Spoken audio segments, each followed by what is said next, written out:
बेटे ये एक और एग्जांपल है बिग एम मेथड पे। आप देखिए आपको एक प्रॉब्लम गिवन है, maximize z equal to 3x1 plus 4x2।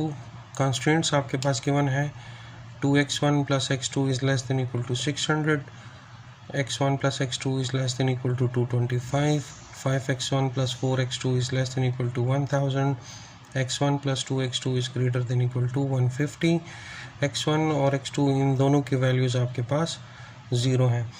बेटा पहला एक बात याद रखो, आपको कैसे पता चलेगा कि ये प्रॉब्लम आपने सिंप्लेक्स मेथड से सॉल्व करना है या आपको बिग एम मेथड से सॉल्व करना है।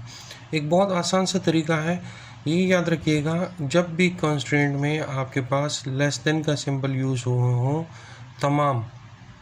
तमाम कंस्ट्रेंट में सिंबल आपके पास लेस देन और इक्वल टू का यूज़ हुआ हो, तो आप उसको सिंप्लेक्स मेथड से सॉल्व करेंगे। अगर इन कंस्ट्रेंट में से एक कंस्ट्रेंट भी आपके पास ग्रेटर देन इक्वल टू का हो या इक्वल टू का हो, तो फिर आप उस प्रॉब्लम को बिग एम मेथड से सॉल्व करेंगे। तो यहाँ आप देखें, इनमें से ये कंस्ट्रेंट आपके पास ऐसा है जो ग्रेटर देन और इक्वल टू का यूज़ हुआ है, तो ये प्रॉब्लम अब आप सिंप्लेक्स मेथड से नहीं कर सकते।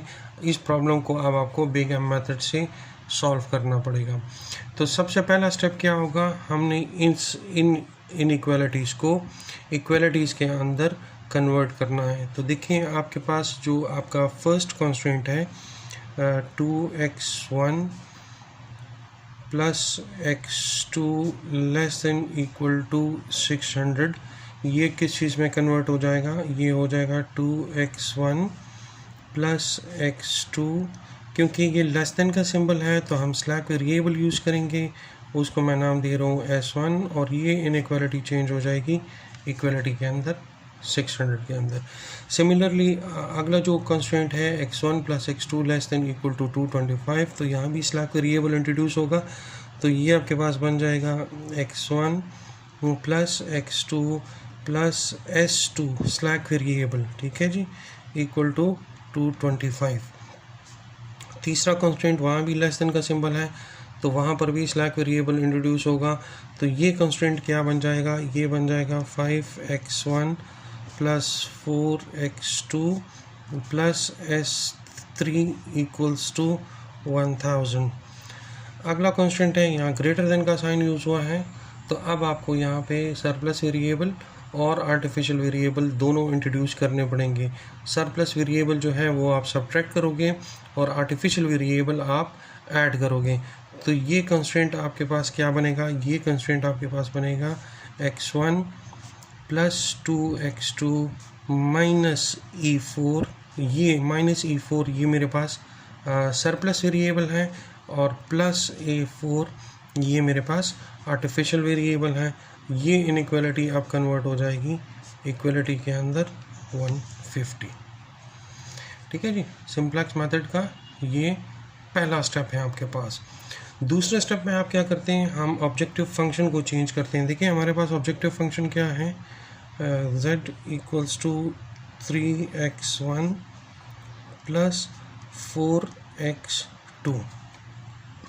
आपने जितने आर्टिफिशियल वेरिएबल्स यहाँ पर ऐड किए हैं, उतनी दफ़ा आपको m वेरिएबल इंट्रोड्यूस करना पड़ेगा ऑब्जेक्टिव फंक्शन के अंदर। तो अब देखें, इन तमाम में हमने सिर्फ ये एक आर्टिफिशियल वेरिएबल हमने इंट्रोड्यूस किया है, इसलिए हम एक m माइनस करेंगे इस ऑब्जेक्टिव फंक्शन से। तो ये ऑब्जेक्टिव फंक्शन हमारे पास बन जाएगा z equal to 3x1 plus 4x2 minus ma4। अब इन तमाम वैल्यूज़ को जो राइट साइड पर हैं, इनको आप लेफ़्ट साइड पर शिफ्ट करें, तो ये आपके पास बन जाएगा minus 3x1 plus minus 3x1 minus 4x2 plus ma4 plus z equal to 0। ठीक है जी, ये आपके पास सेकंड स्टेप है बिग एम मेथड का। इसके बाद आपने क्या करना है, आपने एक सिंपल टेबल क्रिएट करना है। तो देखें वो टेबल आप कैसे क्रिएट करोगे, वो आपने इन कॉन्स्टेंट्स को देखते हुए आपने बनाना है, ठीक है जी। तो उस टेबल में आपके पास कॉलम्स क्या क्या बनेंगे। पहला कॉलम आपके पास बनेगा x1 का, दूसरा कॉलम आपके पास बनेगा x2 का, तीसरा आपके पास s1, चौथा s2, पांचवा s5, उसके बाद a4 और उसके बाद e4। ये आपके पास कॉलम्स बनेंगे उस मैट्रिक्स के अंदर। रोज़ कितने बनेंगी, एक रो आपके पास जितने कांस्टेंट होंगे उतना रो प्लस एक रो आपके लिए ऑब्जेक्टिव फंक्शन के लिए। तो यहाँ देखिए 1 2 3 4 आपके पास कांस्टेंट है और एक ऑब्जेक्टिव फंक्शन, तो टोटल 5 रोज़ आपके पास यहाँ पर बनेंगे। तो देखिए टेबल कैसे बनाते हैं ये चेक करेंगे।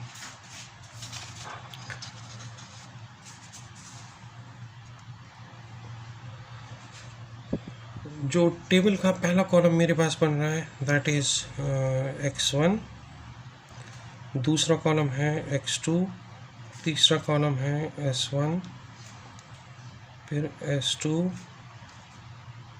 s3, उसके बाद a4 और उसके बाद e4। ये मेरे पास उस टेबल के कॉलम्स बनेंगे, ठीक है बेटा। अब आपने इन टेबल को फिल आउट करना है। आप इसको कंप्लीट कैसे करोगे, इसको फिल कैसे करोगे। तो देखो पहले कांस्टेंट से मेरे पास यहाँ पे वैल्यू आ जाएगी 2, x2 बिकम्स 1, s1 बिकम्स 1 और ये बाकी तमाम मेरे पास 0 होंगे और एंड पर मेरे पास इसकी वैल्यू क्या आएगी, वो आएगी 600। इसी तरह जो दूसरी रो मेरे पास बनेगी वो बनेगी 1 1 0 1 और ये बाकी तमाम कॉलम्स मेरे पास 0 होंगे और उसकी वैल्यू मेरे पास बनेगी 225।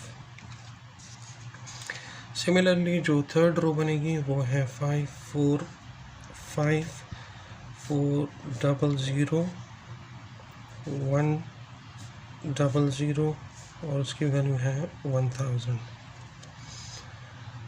फोर्थ रो है इज़ 1 2 0 0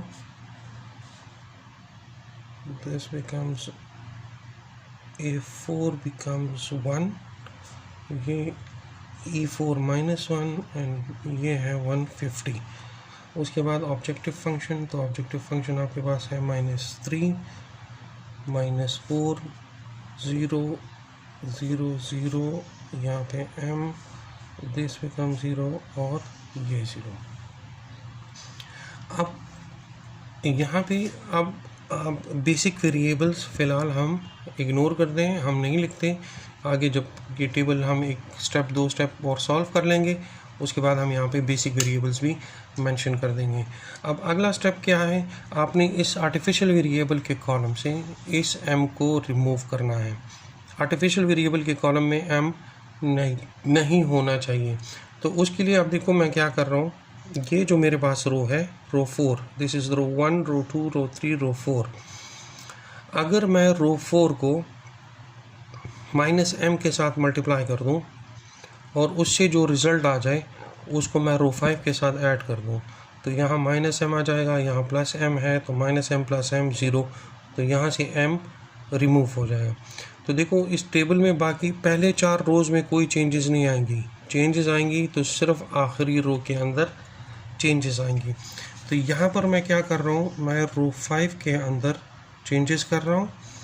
वो चेंजेस क्या हैं, मैं -m मल्टीप्लाई कर रहा हूँ रो 4 के साथ और फिर उसको प्लस कर रहा हूँ लास्ट जो रो है ऑब्जेक्टिव फंक्शन का z के साथ। तो सेम आप देखो मेरे पास कॉलम एग्जैक्टली दोबारा वही बनेंगे, उसमें कोई चेंजेस नहीं होंगी। पहले जो 4 रोज़ हैं उसमें कोई चेंज नहीं आएगा, तो आप पहले 4 रोज़ को एज इट इज़ आप लिख दें।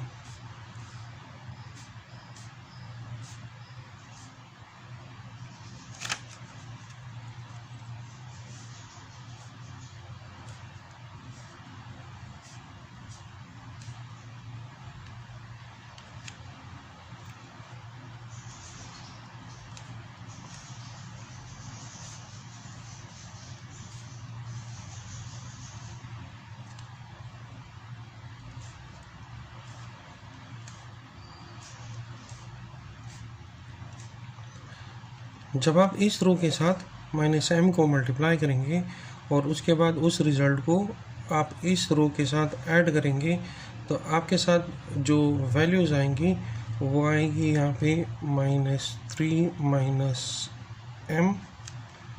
जो पहली वैल्यू आएगी वो -3 -m होगी, जो दूसरी वैल्यू होगी वो -2m -4, फिर 0, ये भी 0, दिस वन 0, दिस वन 0, यहाँ पर m आ जाएगा और यहाँ पर आ जाएगा -150m। तो आप देख लें आपने आर्टिफिशियल वेरिएबल के कॉलम से m को रिमूव कर दिया है। अब आप क्या करेंगे, अब आप अपने बेसिक वेरिएबल्स यहाँ पर इंट्रोड्यूस कर दें। तो वो कॉलम्स जिनकी वैल्यू सिर्फ 1 और 0 हो तो वो आपके पास बेसिक वेरिएबल बनेंगे। जिस तरह S1 में एक 1 है बाकी 0 है, S2 में एक 1 है बाकी 0, S3 में एक 1 बाकी 0 और A4 में एक 1 और बाकी ज़ीरोज़। तो पहला जो आपके पास बेसिक वेरिएबल बनेगा दैट विल बी S1, ये आपके पास S2, ये S3, ये आपके पास बनेगा A4 और ये आपका ऑब्जेक्टिव फंक्शन Z कहलाएगा। अब आपने क्या करना है, आपने पिवट कॉलम को आइडेंटिफाई करना है। पिवट कॉलम कौन सा होगा, the most negative value in the bottom row. इसमें जो सबसे मैक्सिमम नेगेटिव नंबर होगा वो आपके पास पिवट रो कहलाएगा। तो देखिए यहाँ पर -3 -m है और यहाँ -2m -4 है, तो ये सबसे बड़ी वैल्यू है नेगेटिव। तो ये जो कॉलम बनेगा, ये कॉलम आपके पास बनेगा पिवट कॉलम। अब आपने पिवट रो को आइडेंटिफाई करना है। पिवट रो कैसे आइडेंटिफाई करोगे, हर एक रो के अगेंस्ट जो वैल्यू गिवन है, जिस तरह यहाँ पे 600 गिवन है तो 600 को आप इस 1 पे डिवाइड करेंगे तो आपके पास 600 आएगा। 225 को आप डिवाइड करोगे इस 1 पे तो आपके पास 225 आएगा। 1000 को आप डिवाइड करोगे 4 पे तो ये आपके पास 250 आ जाएगा। इसी तरह 150 को आप 2 पे डिवाइड करोगे तो ये आपके पास 75 आ जाएगा। इनमें से जो फिर मिनिमम होगा उसको आप as a pivot row select करोगे। तो देखो सबसे मिनिमम मेरे पास यही बन रहा है 150 डिवाइडेड बाई 2, तो इससे 75 आता है। 75 जो है इन बाकियों की कैलकुलेशन से इसकी वैल्यू कम आ रही है। तो ये जो रो मेरे पास बनेगी, इस रो को मैं कहता हूँ जी ये रो मेरे पास पिवट रो कहलाएगी। तो अब पिवट रो और पिवट कॉलम ये दोनों जहाँ पर इंटरसेक्ट कर रहे हैं उसको हम कहते हैं पिवट वैल्यू। तो ये 2 मेरे पास पिवट वैल्यू है। अब इस पिवट वैल्यू को आपने क्या करना है, अगले स्टेप में आपने इसको 1 बनाना है। तो 1 बनाने के लिए आसान तरीका क्या है कि आप इस रो को 2 पे डिवाइड कर दें। तो ये 2 डिवाइडेड बाई 2 इक्वल्स टू 1। तो बहुत आराम के साथ यहाँ से आप 1 को बना सकते हो। तो अब देखो चेंजेस इस रो में, इस रो में, इस रो में और इस रो में नहीं आएंगी, चेंजेस सिर्फ इस रो में आएंगी। ठीक है जी। तो मैं इन बाकी रोज़ को एज इट इज़ लिख देता हूँ और जो ये रो जिसमें चेंजेस आएंगी वो फिर आपको शो कराता हूँ कि वो आप कैसे करोगे। अच्छा बेटा आप देखो मैंने बाकी रोज़ को एज इट इज़ लिख दिया जो ऊपर की टेबल में है, सिर्फ इस रो में चेंजेस आएंगी। तो मैंने क्या कहा कि इस रो को आप 2 पे डिवाइड कर दो तो आपके पास यहाँ पे 1 आ जाएगा। तो ये वैल्यू क्या आ जाएगी आपके पास, ये वैल्यू आपके पास आ जाएगी 1/2, दिस बिकम्स 1। ये आपके पास 0 आ जाएगा, ये वैल्यू भी 0 आ जाएगा, ये भी 0, दिस बिकम्स 1/2, दिस बिकम्स -1/2 और ये आपके पास वैल्यू आ जाएगी 75। तो आप देखें आपने अपना पहला ऑब्जेक्टिव अचीव कर दिया। वो ऑब्जेक्टिव क्या था कि आप पिवट वैल्यू की जगह 1 को लेकर आना चाहते थे, आप वहाँ पर 1 को लेकर आ गए हो। That was your initial objective. इसके बाद आपने क्या करना है, इस पिवट कॉलम के अंदर इस 1 के अलावा बाकी जितनी वैल्यूज़ हैं उनको आपने 0 करना है। तो मैं इनिशियली क्या करता हूँ, मैं इनिशियली इस 1 को 0 करूँगा। तो ये जो बाकी तमाम रोज़ हैं टेबल में ये चेंज नहीं होंगी, सिर्फ इस रो में चेंजेस आएंगी। तो मैं बाकी रोज़ एज इट इज़ अभी बना लेता हूँ, उसके बाद इसको चेंज करूँगा तो वो आपको बताऊँगा।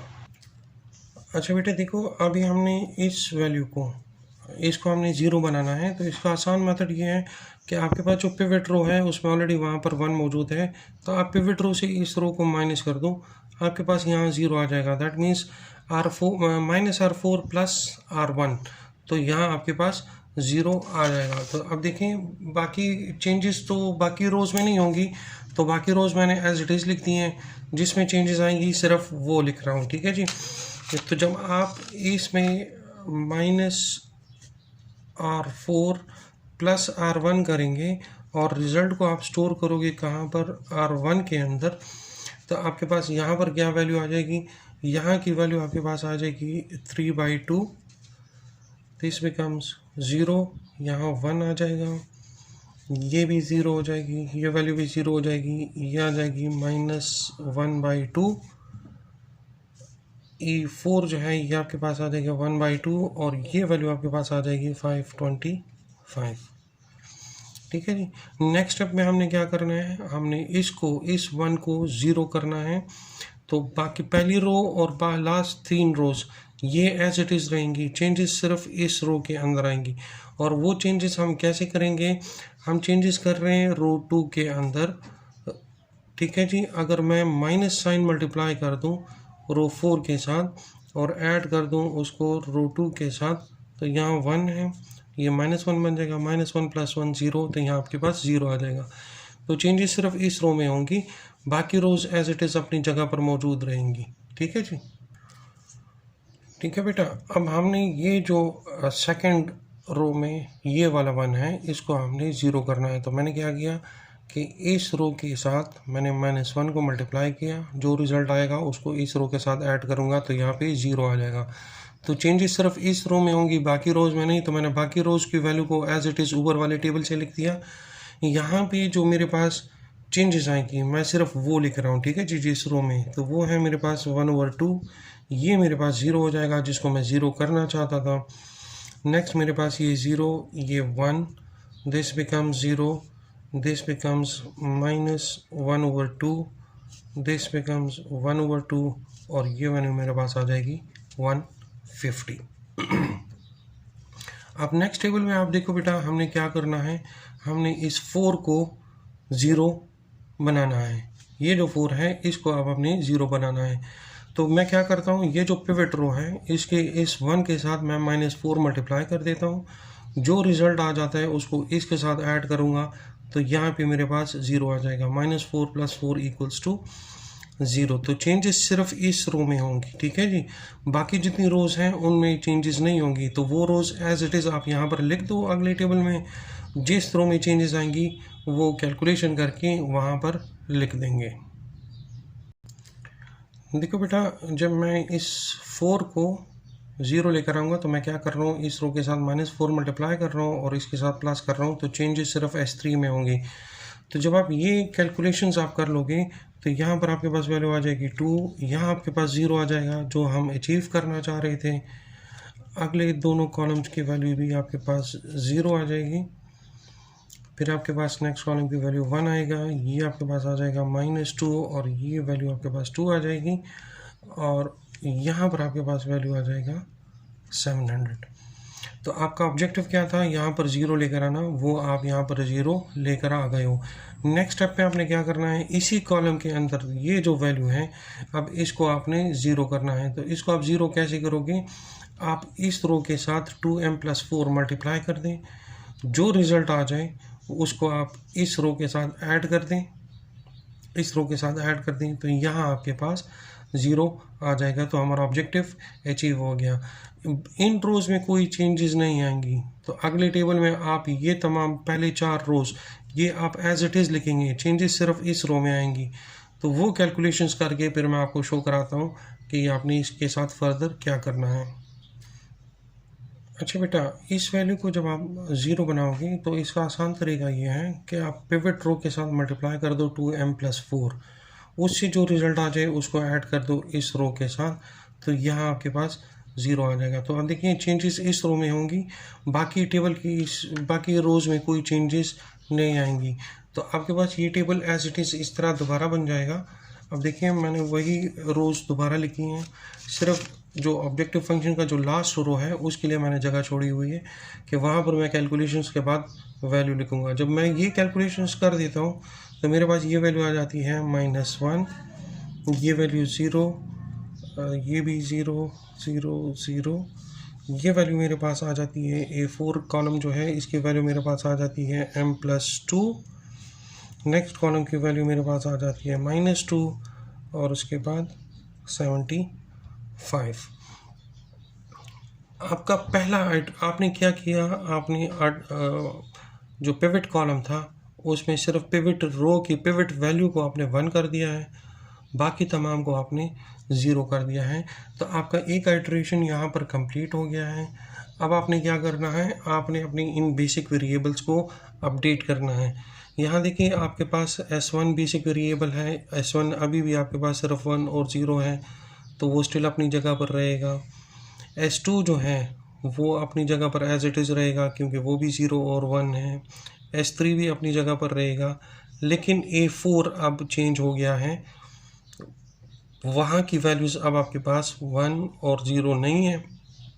तो ये A4 आपका लिविंग वेरिएबल हो जाएगा और इसकी जगह पर X2 आ जाएगा क्योंकि X2 के कॉलम में आप सिर्फ वैल्यू 0 और 1 1 है। तो ये X4 आपका लिविंग वेरिएबल होगा, इसकी जगह पर X2 ये आपका इंटरिंग वेरिएबल होगा। और आपने बिग एम मेथड के इनिशियल स्टेप्स दोबारा अब परफॉर्म करने हैं। क्योंकि आपके पास नेगेटिव वैल्यूज़ मौजूद हैं लास्ट रो के अंदर।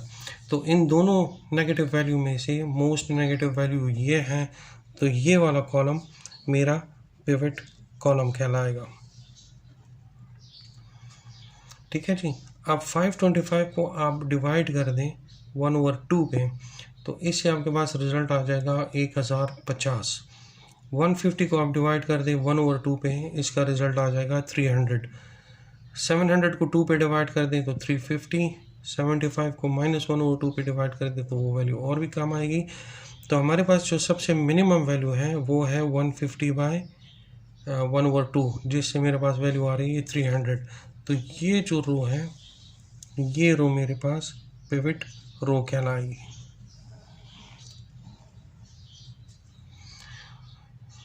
ठीक है जी। अब पहला ऑब्जेक्टिव क्या है, इस 1/2 को 1 के बराबर लेकर आना। पहली रो और ये लास्ट 3 रोज ये एज इट इज़ रहेंगी, इनमें कोई चेंजेस नहीं होगा। चेंजेस होगा तो सिर्फ इस रो के अंदर होगा।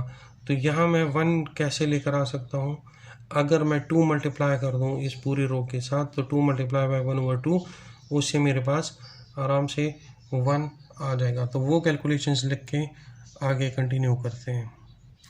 अच्छा बेटा, हमने इस पिवट वैल्यू को 1 के बराबर लेकर आना है। तो आसान तरीका क्या है कि इन तमाम इस रो को आप 2 के साथ मल्टीप्लाई कर दें तो आपके पास यहाँ पे 1 आ जाएगा। तो बाकी रोज़ मैंने लिख दी हैं, उसमें कोई चेंजेस नहीं आएंगी, तो वो आप एज इट इज़ लिखोगे। जिस रो में चेंजेस आएंगी आपने सिर्फ उसको अब यहाँ पे लिखना है। तो वो कैलकुलेशंस करके ये वैल्यू आपके पास आ जाएगी 1, दिस बिकम 0, ये भी 0 आ जाएगा। ये वैल्यू आपके पास 2 होगी, दिस बिकम 0, ये -1, यहाँ पर आ जाएगा 1 जो हम अचीव करना चाह रहे थे, और यहाँ आपके पास वैल्यू आ जाएगी 300। अब नेक्स्ट स्टेप में क्या करना है, इन बाकी वैल्यूज़ को आपने 0 करना है। तो सबसे पहले इसको हम 0 करते हैं। तो इसको 0 करने का तरीका क्या है कि ये जो मेरे पास पिवट रो है, इस रो के साथ अगर मैं -1/2 मल्टीप्लाई कर दूं, उससे जो रिज़ल्ट आ जाए उसको मैं ऐड कर दूं रो 1 के साथ, तो यहाँ मेरे पास 0 आ जाएगा। दोबारा सुनो बेटा, अगर मैं पिवट रो के साथ -1/2 मल्टीप्लाई कर दूं और उसको ऐड कर दूं रो 1 के साथ तो मेरे पास यहाँ पर 0 आ जाएगा। तो चेंजेस सिर्फ इस रो में होंगी, बाकी रोज़ एज इट इज़ रहेंगी। तो इधर इस टेबल में मैं बाकी रोज़ एज इट इज़ लिख देता हूँ, फिर आपको बताता हूँ कि जी ये वैल्यूज़ क्या होंगी। देखो बेटा, हमने इस 1/2 की जगह पे 0 को लेकर आना है। तो मैंने आपको क्या तरीका बताया कि आप पिवट रो के साथ -1/2 मल्टीप्लाई कर दें और जो रिज़ल्ट आ जाए इस रो के साथ रो 1 के साथ ऐड कर दें तो यहाँ 0 आ जाएगा। तो आप देखें बाकी मैंने रोज़ एज इट इज़ लिख दी है, उनमें कोई चेंजेस नहीं आएंगी, चेंजेस सिर्फ रो 1 के अंदर आएंगी। और रो 1 के अंदर क्या चेंजेस आ जाएंगी, यहाँ वैल्यू आ जाएगी 1, ये वैल्यू होगी 0, दिस बिकम 1, -1, 0, 0, ये वैल्यू भी आ जाएगी 0 जो हम अचीव करना चाहते थे, और यहाँ आपके पास वैल्यू आ जाएगी 375। अब अगले स्टेप में आपने क्या करना है, आपने इस 2 को 0 करना है। तो इस 2 को कैसे 0 करोगे, अगर आप पिवट कॉलम के साथ -2 को मल्टीप्लाई कर दो और जो रिज़ल्ट आ जाए उसको आप ऐड कर दो रो 3 के साथ, तो यहाँ आपके पास 0 आ जाएगा। बाकी चेंजेस जो हैं सिर्फ इस रो में होंगी, ऊपर की 2 रोज़ और नीचे की 2 रोज़ वो एज इट इज़ रहेंगी। मैं टेबल में ये दोनों रोज़ अभी बना लेता हूँ, और ये रो जब बनाऊंगा फिर आपको वो कैलकुलेशंस बताऊंगा कि कैसे करना है। देखो बेटा, अब आपने क्या करना है, आपने यहाँ पर 0 को लेकर आना है। तो उसके लिए मैंने आपको क्या बताया कि आप पिवट रो के साथ -2 को मल्टीप्लाई कर दो, उससे जो रिज़ल्ट आ जाए उसको इस S3 रो के साथ ऐड कर दो, तो यहाँ पर आपके पास 0 आ जाएगा। ठीक है जी। तो आप देखिए टेबल में बाकी किसी रो में भी चेंज नहीं होगा, चेंज सिर्फ S3 के रो में होगा, क्योंकि आप S3 के रो में जो मौजूद वैल्यू है उसको आप 1 करने जा रहे हो। ठीक है जी। तो ये वैल्यूज़ आपके पास बन जाएगी, ये भी 0 आ जाएगा, ये भी 0 आ जाएगा, और ये भी 0 आ जाएगा। दिस बिकम्स -4, ये आपके पास हो जाएगा 1, दिस बिकम 0, दिस बिकम 0 जो आप अचीव करना चाह रहे थे, और ये वैल्यू आपके पास आ जाएगी 100। अब नेक्स्ट टेबल में आप देखो, आपने क्या करना है, इस -1/2 को अब आपने इसको 0 करना है। ठीक है जी।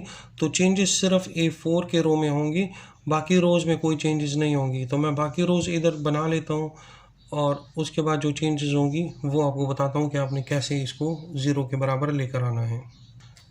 देखो बेटा, इस 1/2 को, इस -1/2 को आपने 0 करना है। तो बेस्ट सोल्यूशन क्या है कि आपके पास ये जो पिवट रो है, इस रो के साथ आप 1/2 को मल्टीप्लाई कर दो और इस रो के साथ ऐड कर दो, तो यहाँ आपके पास 0 आ जाएगा। जब आप ये कैलकुलेशंस कर लोगे तो ये वैल्यू आपके पास बनेगी 1, ये भी बनेगी 1, दिस बिकम 0, ये वाली 1 होगी, यहाँ पर भी 0 आ जाएगा जो आप अचीव करना चाहते थे, जो आपका ऑब्जेक्टिव था, और ये वैल्यू आपके पास आ जाएगी 225। नेक्स्ट स्टेप में आपने क्या करना है, सिर्फ इस -2 को अब आपने 0 करना है। देखो बेटा, आपने इस वैल्यू को 0 करना है, तो आसान तरीका ये है कि पिवट रो के साथ आप 2 को मल्टीप्लाई कर दो, जो रिज़ल्ट आ जाए उसको इस रो के साथ ऐड कर दो, तो यहाँ पे आपके पास 0 आ जाएगा। तो चेंजेस सिर्फ लास्ट रो में होंगी, बाकी रोज़ एज इट इज़ रहेंगी। तो मैंने बाकी रोज़ यहाँ पर एज इट इज़ लिख दी हैं। जो लास्ट रो में चेंजेस आ रही हैं कैलकुलेशंस करने के बाद, वो वैल्यू आपके पास होगी 1, 1, 0, 1, 0, ये भी 0, ये भी 0 हो जाएगा जो आप अचीव करना चाह रहे थे, और यहाँ पर आपके पास वैल्यू आ जाएगी 900। अब देखो, आपका ये पूरा कॉलम 1 और 0 में कन्वर्ट हो गया है। अब आपने क्या करना है, आपने इन बेसिक वेरिएबल्स को अब अपडेट करना है। आपने देखना है कि कौन सा वेरिएबल ऐसा है जो यहाँ अब मौजूद नहीं होगा। तो देखो, S2 का कॉलम ऐसा है जिसमें वैल्यू अब 1, 0 नहीं है। अब S2 के बजाय E4 का कॉलम ऐसा है जिसमें अब आपके पास 1 और 0 मौजूद है। तो यहाँ S2 आपका लीविंग वेरिएबल हो जाएगा और E4 आपका एंटरिंग वेरिएबल हो जाएगा। आपका सेकंड आइट्रेशन भी कंप्लीट हो गया है। अब आप देखें, आपके पास बॉटम रो में कोई भी नेगेटिव नंबर नहीं है। दैट मीन्स आप ऑप्टिमल सोल्यूशन तक पहुंच गए हो। तो आप जो क्वेश्चन था आपका मैक्सिमाइजेशन का, उसमें अब आप मैक्सिमम कितना, उसको कितनी मैक्सिमम वैल्यू आप अचीव कर सकते हो, दैट इज़ 900। तो Z की मैक्सिमम वैल्यू क्या होगी, 900। किस केस में, जब आपके पास S1 की वैल्यू 375 होगी, E4 की वैल्यू आपके पास 300 होगी, S3 की वैल्यू वो जो है अब आपके पास 100 होगी। इसके अलावा अब आप देखें बेटा, ये X1 का कॉलम और X2 का कॉलम, X2 का कॉलम, ये अब आपके पास 1 और 0 है। ठीक है जी। तो 1 और 0 है, इसको अब आपने चेंज करना है। बेटा इस कैलकुलेशन पे ज़रा आप फोकस करो। आई थिंक इस कैलकुलेशन में कोई मसला है, इसका ये रिज़ल्ट नहीं आएगा। यहाँ 0 आना चाहिए मेरे हिसाब से, या 1 ही आएगा। आप ऊपर 0 मल्टीप्लाई करोगे तो 0 + 1, 0 + 0, तो यहाँ 0 आना चाहिए। ये वैल्यू 1 और 0 होगी, ठीक है। ये भी 0 होगी। इस वैल्यू को चेक करो, इसके साथ अगर आप 2 मल्टीप्लाई करोगे 4 + 0 तो 4, तो ये वैल्यू 4 होनी चाहिए, ठीक है। ये वैल्यू भी 0 होगी। इधर -2 + 2 -2 प्लस m + 2, तो -2 कट जाएगा, तो यहाँ सिर्फ m रह जाएगा, तो ये वैल्यू आपके पास होगी m, ठीक है। यहाँ पर 2 आ जाएगा, 2 - 2, ये 0, ये 900, ठीक है। अब आप देखें, अब आपके पास x2 का कॉलम ऐसा कॉलम है जिसमें अब आपके पास सिर्फ 0 और 1 मौजूद है, जबकि A4 का कॉलम ऐसा है अब उसमें 1 और 0 नहीं है, वहाँ पर m आ गया है। दैट मीन्स A4 आपका लीविंग वेरिएबल होगा, इसकी जगह पर x2 आपका एंटरिंग वेरिएबल होगा।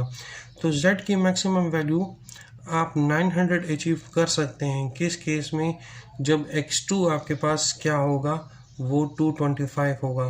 तो ये क्वेश्चन जहाँ से स्टार्ट किया था, अगर आप उसी क्वेश्चन के उसी ऑब्जेक्टिव फंक्शन को दोबारा देख लो और वहाँ पर आप x2 की जगह पे वैल्यू पुट कर दो 225, तो z की मैक्सिमम वैल्यू जो आपके पास आएगी वो आएगी 900।